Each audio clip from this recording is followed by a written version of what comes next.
About this little terminology issue here. When we describe a wind in the atmosphere, we describe it in terms of where it's coming from. So a north wind is from the north. A south wind is from the south. A sea breeze is from the sea. Okay? So him sitting up here in his manor house in England, he should have been only seeing north winds, and, well, he should have known damn well that that's not how it really works. But he has some good ideas here. And some of his good ideas will lead us onto a path to figuring out how the general circulation of the atmosphere really works. One of his ideas that is not just too bad was this idea that warm air in the tropics should rise. I mean, it's true. All around the world in the tropics, warm air does rise.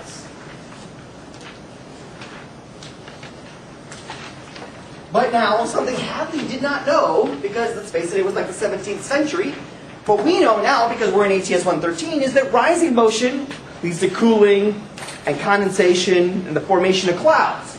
And so we know now that if there's rising motion all around the world in the tropics, that means that there should be some clouds. There I'm drawing the clouds, looking at them from the side.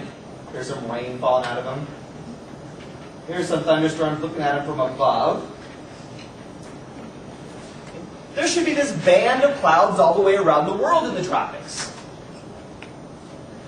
Hadley had no idea that that was there, but we do know it's there now, and we have a specific name for it. That feature of the atmosphere, I'm going to use a smaller pen so I can save some room, is called the Intertropical Convergence Zone,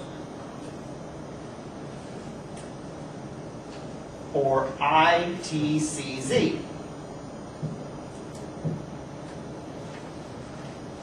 Let's parse that for a second here. Intertropical means spans the tropics.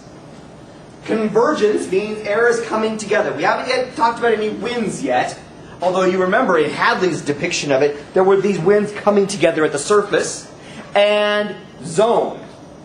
Zone is a word in meteorology that does not mean like place, as in no parking in the red zone. Zone is a word in meteorology that means oriented from east to west. So something oriented west to east, east to west is described as being a zone or zonal. We'll see the opposite of that in a few minutes. Okay, there'll be lots of examples where we use the word zone and zonal in meteorology. This is just our first interest. So all around the world, the tropics, right around the equator, there should be the Intertropical Convergence Zone, a band of thunderstorms. Hadley had no way of knowing about that, but it turns out to be right. We can pull up satellite pictures of any old day we want to, and in fact we'll find that there are thunderstorms in the tropics, more or less right along the equator. Here's a satellite picture. There's North America. I know it's a little hard to read. This particular projector isn't so good about red and black. There's Mexico. Here's roughly the equator. And look at this little band of thunderstorms that spans the tropics. It is our Intertropical Convergence Zone. Let's see if we can find some other ones. Here's another day. Again, you see North America, see Central America, here's South America, so the equator is more or less right about here. And you can see how there's this band of thunderstorms on this satellite picture, more or less right along the equator, just like our idea of the general circulation tells us should be happening. Here's another day. These are all pictures from the same angle, so this is again North America, Mexico, Central America. There's the equator right about here. And you can see this nice band of thunderstorms. Pretty much there all the time. Hadley had no way of knowing about things like that, because he hadn't been there.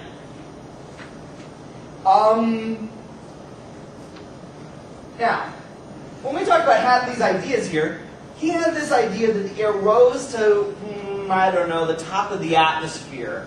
Weather balloons hadn't even been invented yet. He didn't really know what that was, but he was pretty sure that the air just didn't keep rising going out into outer space. He was pretty sure that the air hit something and stopped moving. Now we know what that something is. It's the tropopause. We've talked many times before about the fact that a certain amount of height above the ground, typically about 11 kilometers up, we hit the top of the troposphere, which was the tropopause. And I'm just going to very lightly dot it in here. Maybe that's too lightly. Tropopause. See how I drew in a little tropopause here? Notice that this is horribly not to scale. right? I mean, the whole atmosphere, I mean, this tropopause would only be like 11 kilometers above the ground. I mean, we wouldn't even be able to see it. It's just too small to draw, right? So we draw it kind of out of scale like this, just so we can see. But we've talked before about the fact that the tropopause is like a ceiling for weather. Nothing meteorology happens higher up than the tropopause. So when the air is rising in the tropics and these thunderstorms and it hits the tropopause, it's like hitting the ceiling. And it's got no place to go but to spread out. It'll spread out toward the North Pole and toward the South Pole. If I'm drawing these winds here on this map, then we'll draw them like this, where they are spreading out from the tops of these thunderstorms. Let's use our big brains from the last unit of the course and think about a good word to describe this. How about divergence? Notice that these are regions of divergence. I'm going to use my little black pen here for that. I'll just say DIV. So this is an area of divergence. Whenever we are talking about air spreading out, that's divergence. Divergence can either happen near the surface or it can happen up near the tropopause. In this case, this is divergence aloft, or divergence near the tropopause. Now, Hadley thought that this air that was diverging was just going to go all the way up by the pole, but he was wrong. There's a Coriolis force here. And this Coriolis force is going to deflect these motions. It's going to deflect these motions in the northern hemisphere to the right. And it's going to deflect these motions in the southern hemisphere to the left. Notice it's to the left of the flow. I mean, if the wind was to your back, it's turning to the left. If the wind was to your back, it's turning to the right. In fact, by the time we get to about 30 degrees north and about 30 degrees south, the winds aren't headed towards the pole anymore at all. They're flowing around the Earth, which is much harder to draw. They're no longer headed towards the poles. They're heading parallel to latitude lines. The Coriolis force has turned it completely to the right in the northern hemisphere, completely to the left of the southern hemisphere. We have air going around the globe now. It is always westerly. This is a loft. Everything I've drawn on here is a loft. And these winds are from the west. And so, like, for example, over here, they're coming out of the page towards us. And over here, they're going into the page, which is a circle with an X in it, a circle cross. And it's like you're looking at the tail feathers of a vector. Going into the page. So this flow that started off rising, spread off in the intertropical convergence zone, spread out towards the South Pole in this case, got deflected by the Coriolis force, and now it's going just around the world. And this is our first encounter with a jet stream.